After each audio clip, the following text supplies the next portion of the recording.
Assalamualaikum warahmatullahi wabarakatuh. Teman-teman, kita kembali belajar bahasa Inggris dan pada kesempatan kali ini kita akan membahas tentang pronoun atau kata ganti dalam bahasa Inggris. Saat bercerita tentang seseorang, sebut saja namanya Nila. Tentu akan membosankan apabila menyebut namanya berulang-ulang. Untuk itu kita perlu mengenal kata ganti. Jadi, pronoun adalah materi grammar yang berfungsi sebagai pengganti kata benda, baik itu benda mati ataupun benda hidup. Kata ganti digunakan saat kita bercerita tentang orang, benda, atau hewan agar kalimat menjadi lebih jelas dan efektif. Supaya lebih paham apa itu kata ganti dan seberapa penting penggunaannya dalam bahasa Inggris, mari simak perbedaannya dari dua kelompok kalimat berikut ini. Kelompok kalimat yang pertama terdiri dua kalimat. Pertama, the computer is new. My parents bought the computer yesterday. Kedua, Rika called Randa and invited Randa to go skating with Rika. Untuk kelompok kalimat yang kedua terdiri dari dua kalimat juga. Pertama, the computer is new. My parents bought it yesterday. Yang kedua, Rika called Randa and invited him to go skating with her.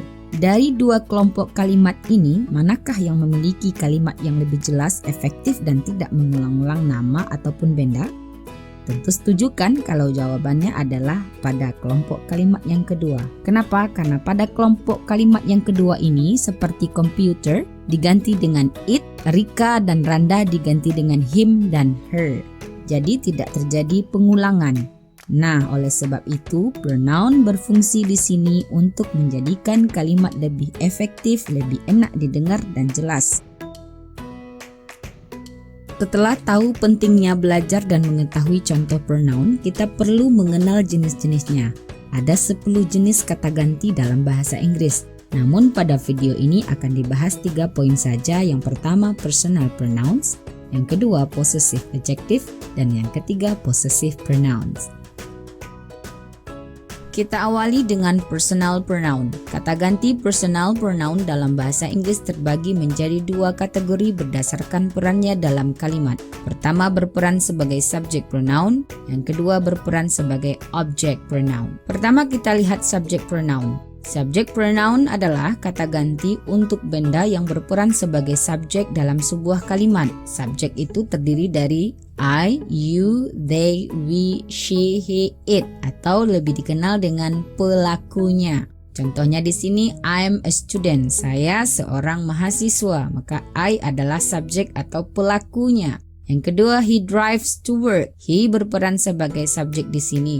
Yang kedua, object pronoun. Object pronoun adalah kata ganti untuk benda yang berperan sebagai objek dalam sebuah kalimat. Yang termasuk objek yaitu me, you, them, us, her, him, it. Agar lebih paham kita lihat contohnya. My mom loves me. Ibu saya mencintai saya. Jadi saya di sini adalah objeknya. Yang kedua, I know him well. Saya mengetahui dia dengan baik. Him di sini adalah objeknya.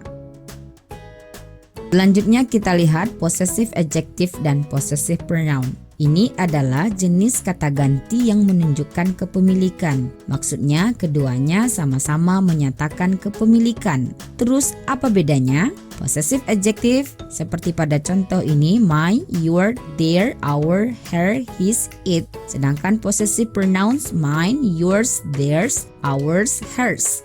Artinya milikku, punyamu, punya kita atau punya kami atau milik dia. Bedanya adalah possessive adjective harus ada kata benda. Artinya kepemilikan benda tersebut ada bendanya. Sedangkan untuk possessive pronouns tidak ada kata benda lagi karena kata bendanya sudah disebutkan sebelumnya.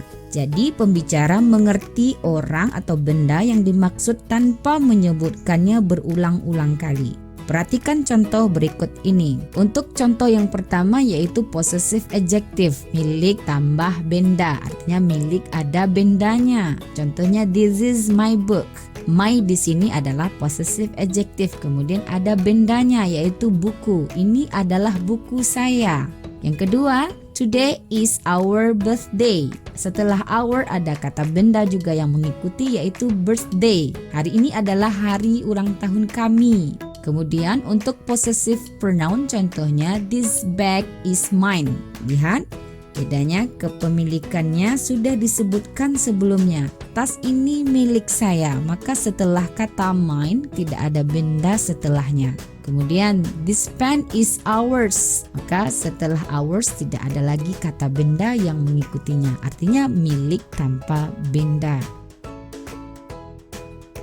Teman-teman, supaya level bahasa Inggrisnya semakin meningkat, perhatikan contoh soal berikut ini.